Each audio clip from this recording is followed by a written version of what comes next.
একদিকে দেখলাম যে বাংলাদেশের অগ্নিগর্ভ পরিস্থিতি, আর সেই অগ্নিগর্ভ পরিস্থিতির আঁচ কোথায় না এই দেশের সমস্ত সীমান্তবর্তী যে এলাকা, সেই সীমান্তবর্তী এলাকাতে আঁটোসাঁটো করা হয়েছে নিরাপত্তা।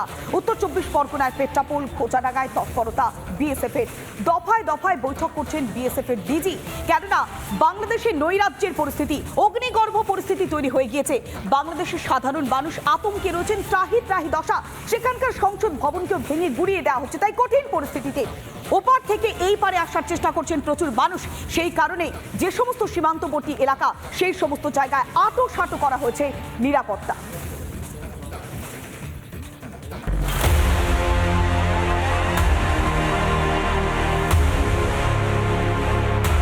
দফায় দফায় উত্তপ্ত হয়ে ওঠে বাংলাদেশের বিভিন্ন প্রান্ত। সেখানে দাঁড়িয়ে যাতে সেই বাংলাদেশের অশান্তির আঁশ যাতে কোনোভাবে ভারতে না প্রবেশ করে, সেই জায়গায় দাঁড়িয়ে অর্থাৎ এই যে ভারতবর্ষ, সেই ভারতবর্ষটাকে শান্ত রাখার জন্য মূলত বিএসএফের জওয়ানরা তারা কড়া প্রহরীর মতো তারা পহরা দিয়ে রাখছেন।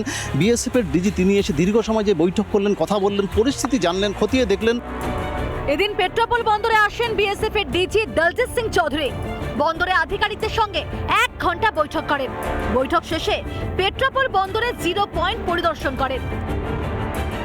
অশান্ত বাংলাদেশে বন্ধ সমস্ত গণপরিবহন। কলকাতার মার্কেট স্ট্রিট থেকে পেট্রাপোল সীমান্তে বাস গেলেও বাংলাদেশে ঢুকতে পারছে না সেই বাস। পেট্রাপোল থেকে ফেরত আসছে। এই পরিস্থিতিতে বাড়ি ফিরতে ভয় পাচ্ছেন বাংলাদেশের বাসিন্দারাই। বাড়ি যেতেই তো ভয় কাটছে, হুমকি দিয়েছে সবাই। কি বলেছে? যে বাড়িতে কোথাও বেরিয়ে না, যার বাড়ি সবাই থাকতে হবে। ভয় লাগাটাই স্বাভাবিক। এই দেশে অনেকের বাড়ি ঘর পুরো এদিকে শুনছি, আমরা ফেসবুকে দেখেছি। ঠিক আছে, এটা তো স্বাভাবিক, ভয় লাগারই কথা। পেট্রাপোল সীমান্ত হয়ে বাংলাদেশ থেকে যাত্রীরা ভারতে আসছেন যারা, শোনালেন ভয়ঙ্কর অভিজ্ঞতার কথা। কালকে দুপুর 2টার পর থেকে আর বাসা থেকে বের হই নাই, এবং আমরা রাত্রি 3টার সময় বর্ডারের উদ্দেশ্যে রওনা দিয়েছি। এবং আসার সময় দেখলাম কিছু কিছু জায়গায় ধ্বংসস্তূপের কিন্তু কোনো লোকজন আমরা পাই নাই। পেট্রাপোল ও বেনাপোলের বন্দরে গেট দিয়ে এদিন বাংলাদেশ থেকে ফিরল একের পর এক ফাঁকা ট্রাক। রাখি সীমান্তবর্তী এলাকায় একদম পুরো কড়া নজরদারি চালাচ্ছে সীমান্তরক্ষী বাহিনীর জওয়ানরা। একদম ছোটখাটো গাড়ি থেকে আরম্ভ করে সমস্ত রকম গাড়ি তারা চেক করছে। বাংলাদেশে ফিরতে ভয় পাচ্ছেন সেখানকার বাসিন্দারা। ভারত সরকারের কাছে আশ্রয় আবেদন তাদের। এত খুব খারাপ অবস্থা, হিন্দুদের পরে এত করছে তা বলে বোঝানো যাবে না। আমাদের হিন্দু ঘর বাড়ি পুড়িয়ে ছারখার করে দিচ্ছে। যদি এই পারে এই সরকার, মানে ইন্ডিয়ান এই পারে সরকার যদি আমাদের কোনো ব্যবস্থা করেন, সেই অপেক্ষায় আমরা থাকলাম আর কি। এইখান থেকে প্রায় 1/2 কিলোমিটার দূরেই সীমান্ত এলাকা, এবং সীমান্ত এলাকার নিরাপত্তা নিয়ে সামগ্রিকভাবে চিন্তিত এখানকার সাধারণ মানুষ। বসিরহাটের হাকিমপুরে ভারত বাংলাদেশ আন্তর্জাতিক সীমান্ত এলাকায় চলছে বিএসএফ এর টহল। কড়া নিরাপত্তার চাদরে মুড়ে ফেলা হয়েছে পানিতর এলাকা। বিএসএফ এর তরফে চলছে নাকা চেকিং। পানিতর সীমান্ত এলাকায় অনেকেই রয়েছেন যারা অনেকেই বাংলাদেশে যারা কাজের সূত্রে যান, আবার বিকেল বেলায় ফিরে আসেন। তবে এবার গতকাল থেকে কিন্তু নিরাপত্তাটা কড়াকড়ি হয়েছে, কারণ গোটা সীমান্ত এলাকা, পশ্চিমবঙ্গে যে কটি সীমান্ত রয়েছে, ভারত বাংলাদেশের যে কটি বর্ডার রয়েছে, পেট্রাপোল থেকে শুরু করে পানিতোর, ঘোজাডাঙ্গা, বিভিন্ন বর্ডার এলাকায় কিন্তু বিএসএফ এর যে নিরাপত্তা সেটা কিন্তু বাড়ানো হয়েছে। জ্বলছে বাংলাদেশ, তার আজ যাতে ভারতের সীমান্ত লাগোয়া এলাকাগুলিতে না পড়ে তার জন্য সদা সতর্ক বিএসএফ। রিপাবলিক বাংলা। জ্বলছে গোটা বাংলাদেশ, বেছে বেছে খুন করা হচ্ছে পুলিশ, আওয়ামী লীগের নেতা কর্মীদের। তাই প্রাণের ভয়ে পালিয়ে সে ভারতে আশ্রয় আওয়ামী লীগের নেতার। হিন্দু বাংলাদেশি নাগরিক তিনি। উত্তাল বাংলাদেশ থেকে ট্যুরিস্ট ভিসায় পেট্রাপোল দিয়ে বাংলাদেশ থেকে ভারতে প্রবেশ করেন তিনি। জানালেন উত্তপ্ত পরিস্থিতি থেকে প্রাণের ভয়ে দেশ ছেড়ে পালিয়ে এসেছেন তিনি। বিএসএফ এর সহযোগিতায় তিনি আশ্রয় পেয়েছেন, এমনটাও জানিয়েছেন দেবদাস মণ্ডল।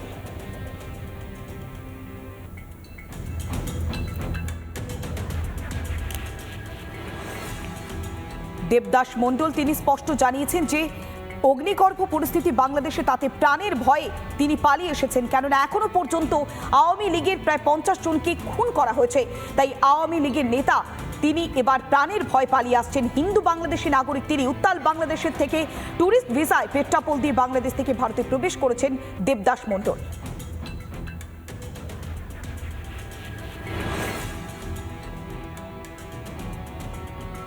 আমি এই মুহূর্তে খুলনা থেকে আসছি। ওখানকার বাসিন্দা খুলনা, সাতক্ষীরা বাসিন্দা, খুলনায় থাকি, খুলনা থেকে রওনা দিয়ে আসছি। কি পরিস্থিতি? খুলনার পরিস্থিতি অনেক জটিল। ওখানে মূলত যারা আমরা হিন্দু সম্প্রদায় আছি, এরা সামনে পড়লে এদেরকে মার পিট যা কিছু হচ্ছে, বাড়িঘর যেখানে আছে ভাঙচুর, জ্বালাও পোড়াও, মানে ওদের ক্ষোভ যেটা আছে সেটা বোঝাতে, মন্দির ভাঙচুর, মানে এটা ভাষায় প্রকাশ করার মতন এক কথা বলতে গেলে। আপনি কি পালিয়ে এসেছেন? হ্যাঁ, এক প্রকার পালিয়ে আসা বলা যায়। আপনি ওখানে কোনো রাজনৈতিক দল করতেন? রাজনৈতিক অবশ্যই করতাম, আওয়ামী লীগের রাজনীতি করতাম, হ্যাঁ, যুবলীগের সাথে ছিলাম। সেই হিসেবে আমাদের উপর আক্রোশটা একটু বেশি। যে যার জায়গাতে সবাই তো পলাতক, কেউ বাড়িতে নেই, সব পলাতক। বাংলাদেশে হিন্দুদের দোকানে লুটপাট করা হচ্ছে। হিন্দুদের দোকান চট্টগ্রামের বাজারে একাধিক জায়গায় লুটপাট চলছে। একেবারে নৈরাজ্যের পরিস্থিতি। বেছে বেছে হিন্দুদেরকে টার্গেট করা হচ্ছে, তাদের দোকানে মন্দিরে হামলা চলছে। এক কথায় ভয়াবহ পরিস্থিতি গোটা বাংলাদেশ জুড়ে।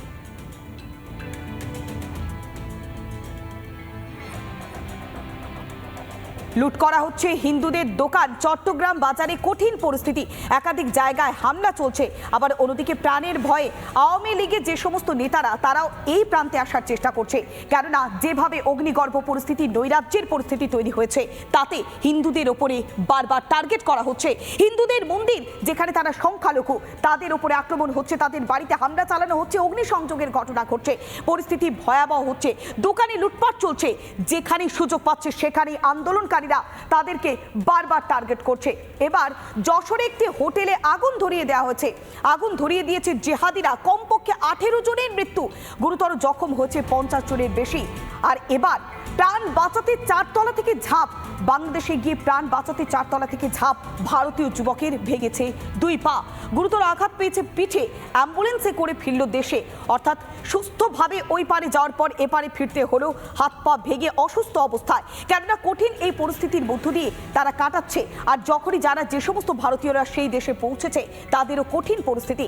চট্টগ্রাম বাজার বিভিন্ন জায়গাতে হিন্দুদের দোকানে যেমন লুটপাট করা হয়েছে, একাধিক কঠিন পরিস্থিতি তৈরি হয়েছে। গোটা বাংলাদেশ জুড়ে নৈরাজ্যের পরিস্থিতি, ত্রাহি ত্রাহি দশা। চট্টগ্রামে হিন্দুদের দোকানে লুটপাট করা হচ্ছে, একের পর এক হিন্দু ঘরবাড়ি ভাঙচুর করা হচ্ছে, একাধিক সম্পত্তি নষ্ট করা হচ্ছে। আবার অন্যদিকে প্রাণের ভয়ে সহায় সম্বল নিয়ে ঝাঁপ দিচ্ছেন বহুতল থেকে প্রচুর মানুষ। আর এবার ভারতীয় এক যুবক গুরুতর জখম হয়েছে, তাকে অ্যাম্বুলেন্সে করে এই দেশে ফেরানো হচ্ছে।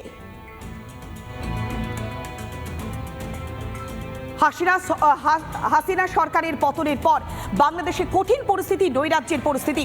সমস্যার সূত্র হয়েছিল ছাত্র আন্দোলনের নামে।